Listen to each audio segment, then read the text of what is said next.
BRS వర్గాల్లో కేసులు tension పెడుతున్నాయి. ఓ పక్క ఫార్ములా ఈ కార్ రేసింగ్ కేసులో కేటీఆర్ కు, మరోవైపు విద్యుత్ కొనుగోళ్లు ఒప్పందాల వ్యవహారంలో కేసీఆర్ కు చిక్కులు ఎదురుకానున్నాయి అనే అభిప్రాయం వ్యక్తమవుతుంది.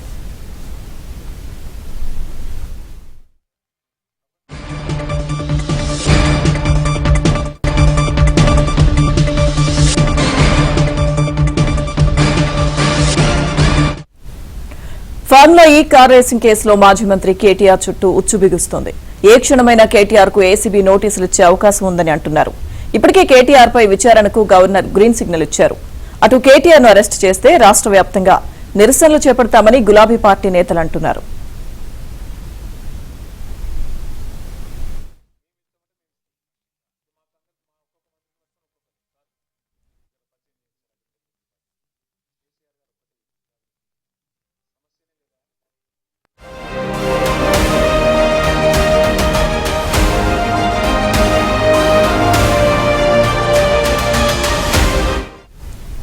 అటు నిన్న ఫార్ములా ఈ రేస్ కేసుపై తెలంగాణ కేబినెట్ సుదీర్ఘంగా చర్చించింది. కేటీఆర్ విచారణకు గవర్నర్ ఆమోదం తెలపాలి అని మంత్రి పొంగులేటి శ్రీనివాసరెడ్డి గుర్తు చేశారు. ఫార్ములా ఈ రేస్ లో దోపిడీపై కేబినెట్ చర్చించింది అన్న పొంగులేటి చట్ట ప్రకారం ఏసీబీ దర్యాప్తు కొనసాగిస్తుంది అని స్పష్టం చేశారు.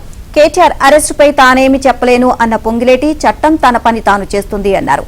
మరోవైపు ఇదే కేసులో ఐఏఎస్ అధికారి అరవింద్ కుమార్ విచారణకు సీఎస్ అనుమతి ఇచ్చారు.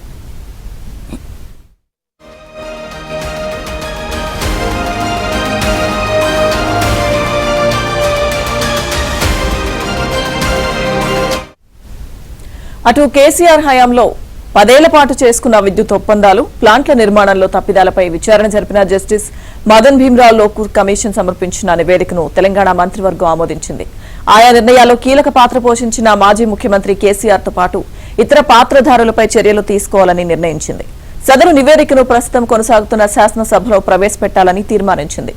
నివేదికపై సభలో విస్తృతంగా చర్చించిన తర్వాత మాజీ సీఎం కేసీఆర్ పై తీసుకునే చర్యలకు సంబంధించి అసెంబ్లీ సాక్షిగానే ప్రకటన చేయనుంది. దీని ఆధారంగా కేసీఆర్ సహా పలువురిపై కేసు నమోదు చేసే అవకాశం ఉందని అధికార వర్గాలు తెలిపాయి.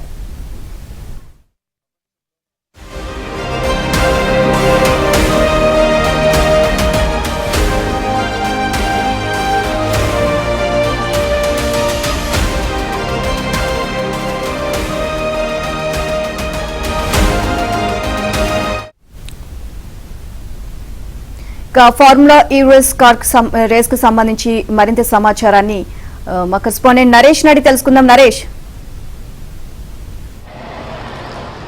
కార్ రేస్ వ్యవహారం బీఆర్ఎస్ వర్కింగ్ ప్రెసిడెంట్ కేటీఆర్ కు ఇబ్బందికరంగా మారింది. ఏ క్షణమైనా ఆయనకు ఏసీబీ నుంచి నోటీసులు వచ్చే అవకాశం ఉందన్న సమాచారంతో కొంత బీఆర్ఎస్ పార్టీలో అలజడి కనిపిస్తుంది. నిన్న జరిగిన కేబినెట్ మీటింగ్లో ఏసీబీకి ఏదైతే గవర్నర్ నుంచి ఇప్పటికే కేటీఆర్ విచారణకు సంబంధించి గవర్నర్ నుంచి గ్రీన్ సిగ్నల్ రావడం, కేబినెట్ వెంటనే సీఎస్కు ఆ పని అప్పచెప్పడం, సీఎస్ ఇప్పుడు ఏసీబీకి ఏదైతే గవర్నర్ పంపిన లేఖను అందజేయబోతారు. అంటే ఏ క్షణమైనా కేటీఆర్కు ఏసీబీ నుంచి నోటీసులు అందే అవకాశం కనిపిస్తుంది. ఈ నేపథ్యంలోనే కొంత బీఆర్ఎస్ పార్టీలో అటు కేసీఆర్ కూడా, మాజీ ముఖ్యమంత్రి కేసీఆర్ కూడా విద్యుత్ కొనుగోళ్ల అంశానికి సంబంధించి కూడా కొంత ఏదైతే మదన్ బి లోకూర్ కమిటీకి సంబంధించిన ఇచ్చిన నివేదికను కేబినెట్ ఆమోదం తెలిపింది. అంటే ఆయన కూడా ఈ విచారణకు పిలిచే అవకాశం కనిపిస్తుంది. మాజీ ముఖ్యమంత్రి కేసీఆర్ కూడా, ఇటు మాజీ ముఖ్యమంత్రి కేసీఆర్, కీలకంగా ఉన్న BRS party working president KTR ఇద్దరికి కూడా ఇటు ఏసీబీ నుంచి నోటీసులు వచ్చే అవకాశం ఉన్న నేపథ్యంలో కొంత బీఆర్ఎస్ పార్టీ తదుపరి కార్యాచరణకు సిద్ధమవుతుంది. ఈ నేపథ్యంలోనే కొంత కేటీఆర్ కూడా ఇంతకుముందు ఇదే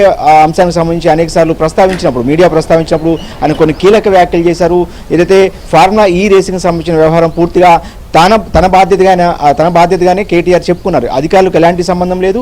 ఒక మంత్రిగా తనకున్న విచక్షణను ఉపయోగించి అటు 55 కోట్ల రూపాయలను ఏదైతే ఆర్థిక శాఖ అనుమతి లేకుండానే డైరెక్ట్గా చెల్లించిన పరిస్థితి. సో ఈ నేపథ్యంలోనే ఇప్పుడు ఆర్థిక శాఖ అనుమతి లేకుండా ఎట్లా చెల్లిస్తారనే దాని మీదనే ఈ విచారణ కొనసాగబోతుంది. హైదరాబాద్ బ్రాండ్ ఇమేజ్ని పెంచేదానికే ఫార్ములా రేసింగ్ను హైదరాబాద్లో నిర్వహించడానికి తాను కృషి చేసినట్టు కేటీఆర్ చెప్పుకున్నారు. ఒకవేళ ఏసీబీ నుంచి నోటీసులు వస్తే కూడా తాను రెడీగా ఉన్నాను, ఏ విచారణకైనా సిద్ధమే, తను ఎలాంటి తప్పు చేయలేదు అనేది అటు కేటీఆర్ చెప్తున్న వాదన. ఈ నేపథ్యంలోనే గతంలో కొన్ని కీలక వ్యాఖ్యలు కూడా కేటీఆర్ చేసిన పరిస్థితి. ఏదైతే ఒకవేళ అరెస్ట్ చేస్తే ఏమవుద్ది, జైలుకి వెళ్తాను, 2-3 నెలలు జైల్లో ఉంటే పోయేదేమీ లేదు, ఫిట్గా వచ్చి తిరిగి పాదయాత్రతో ప్రజల్లోకి వెళ్తానంటూ కూడా కేటీఆర్ గతంలో కొన్ని కీలక వ్యాఖ్యలు చేశారు. ఇప్పటికీ కూడా ఆయన ఆ వ్యాఖ్యలకే కట్టుబడి ఉన్నారు. ప్రతిరోజు కూడా మీడియా ఇలా ఈ వ్యవహారానికి సంబంధించి ఎప్పుడు ప్రశ్నించినా కానీ ఒకవేళ నోటీసులు వస్తే అందుకుని విచారణకు వెళ్తాను, ఒకవేళ అరెస్ట్ చేస్తే కూడా చేసుకోవచ్చు, ఢిల్లీలో బీజేపీ, ఇక్కడ రాష్ట్రంలో కాంగ్రెస్ ఒక్కటే అయ్యి తనను అరెస్ట్ చేస్తున్నారనేది కేటీఆర్ పదే పదే చెప్తున్న మాట. ఈరోజు ఉదయం కూడా కేటీఆర్ ఒక ట్వీట్ చేశారు. ఢిల్లీ వెళ్ళిన ముఖ్యమంత్రి రేవంత్ రెడ్డి బీజేపీ పెద్దల కాళ్ళు పట్టుకుని కాళ్ళ బేరాలు అన్నిటి కూడా ఫలితాన్ని ఇచ్చాయి. అదేవిధంగా జైపూర్లో కూడా అదానీతో ఏదైతే ముఖ్యమంత్రి రేవంత్ రెడ్డి కుమ్మక్కయ్యి వాళ్ళ అక్కడ జరిగిన వ్యవహారాలన్నింటినీ కూడా అంటే ఒక అండర్స్టాండింగ్ వచ్చిన తర్వాతనే ఇప్పుడు తన మీద కేసులు ఓపెన్ చేస్తున్నారనేది ఈరోజు చేసిన ట్వీట్ సారాంశం. అదేవిధంగా 30 సార్లు ఢిల్లీ వెళ్ళిన ముఖ్యమంత్రి రేవంత్ రెడ్డి 30 పైసలు కూడా తెలంగాణ రాష్ట్రానికి తీసుకురాకపోగా కేసులు పెట్టి భయపెట్టాలని చూస్తే మాత్రం తమ ఎట్టి పరిస్థితుల్లోనూ తగ్గేదే లేదని చెప్పేసి కేటీఆర్ చెప్తున్నారు. ప్రస్తుతం మనం నందినగర్లో ఉన్న కేటీఆర్ నివాసం వద్ద ఉన్నాం. కాసేపట్లోనే అసెంబ్లీ ప్రారంభం కాబోతుంది. ఇక్కడ నుంచి ఆయన అసెంబ్లీ కూడా కొన్ని నిమిషాల్లోనే బయలుదేరే అవకాశం కనిపిస్తుంది. 10 గంటలకు అసెంబ్లీకి హాజరు కావాల్సింది కేటీఆర్. నిన్న కూడా అసెంబ్లీకి కేటీఆర్ హాజరయ్యారు. ప్రభుత్వం మీద కూడా లగచర్ల రైతులకు సంబంధించిన వ్యవహారం మీద ఏదైతే చర్చకు పట్టుబట్టి తర్వాత మీడియాతో కూడా చాలా ఘాటు వ్యాఖ్యలు కూడా కేటీఆర్ నిన్న చేసిన పరిస్థితి. ఒకసారి ఇక్కడ పరిస్థితిని చూడొచ్చు. కొంత కాసేపట్లోనే కేటీఆర్ ఇక్కడ నుంచి బయలుదేరే అవకాశం కనిపిస్తుంది. ఇంకొక వైపు బీఆర్ఎస్ శ్రేణులు కూడా ఈ వ్యవహారానికి సంబంధించి సన్నద్ధంగానే ఉన్నట్టు సమాచారం. ఏ క్షణమైనా కేటీఆర్కి కనుక ఒకవేళ ఏసీబీ నోటీసులు ఇచ్చి విచారణకు పిలిచి అరెస్ట్ చేసినా కూడా సమేతంగా ఉండాలి. ఖచ్చితంగా రాష్ట్ర వ్యాప్తంగా నిరసనలు కూడా బీఆర్ఎస్ పార్టీ దిగే అవకాశం కనిపిస్తుంది. ఎందుకంటే హుజురాబాద్ ఎమ్మెల్యే పాడి కౌశిక్ రెడ్డి లాంటి నాయకులు కొన్ని కీలక వ్యాఖ్యలు చేశారు. ఎట్టి పరిస్థితుల్లోనూ కేటీఆర్ని కనుక అరెస్ట్ చేస్తే ఆ రాష్ట్రం అంతా కూడా అగ్నిగుండంగా మారుతుంది. ఎట్టి పరిస్థితుల్లోనూ కేటీఆర్ అరెస్ట్ను ఒప్పుకునేదే లేదు, రాష్ట్రాన్ని అగ్నిగుండంగా మారుస్తామనేది అటు పాడి కౌశిక్ రెడ్డి లాంటి ఎమ్మెల్యే చేసిన కామెంట్స్. దానికి కౌంటర్గా నిన్న మంత్రి పొంగులేటి శ్రీనివాసరెడ్డి కూడా కొన్ని కీలక వ్యాఖ్యలు చేశారు. ఏదైతే క్షేత్రస్థాయిలో ప్రజలకు చెప్పుకోవడం చేతగాకనే అసెంబ్లీలోనూ అటు క్షేత్రస్థాయిలో ఇలాంటి కామెంట్స్ చేస్తున్నారనేది కూడా అటు మంత్రుల వైపు నుంచి కూడా వస్తున్న స్పందన. ఏది ఏమైనప్పటికీ కూడా ఈ వ్యవహారం అటు అధికార కాంగ్రెస్ ఇటు ప్రధాన ప్రతిపక్షంగా ఉన్న బీఆర్ఎస్ మధ్య ఫార్ములా ఈ రేసింగ్ సంబంధించిన వ్యవహారం చాలా కీలకంగా మారింది.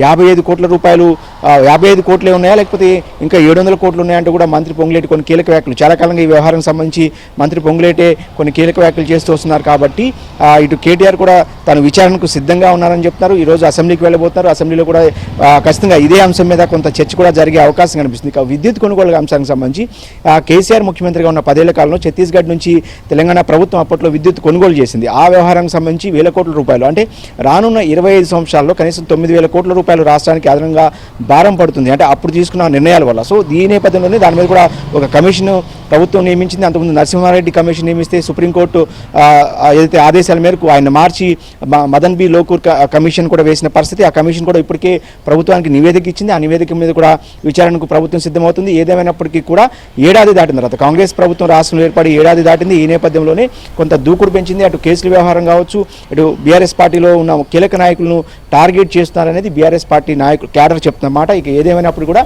ఏ క్షణమైనా ఈ రోజు రేపట్లోనే ఏసీబీ అటు బీఆర్ఎస్ పార్టీ వర్కింగ్ ప్రెసిడెంట్ కేటీఆర్కు నోటీసులు ఇచ్చి విచారణకు పిలిచే అవకాశం అయితే కనిపిస్తోంది. Thank you Naresh.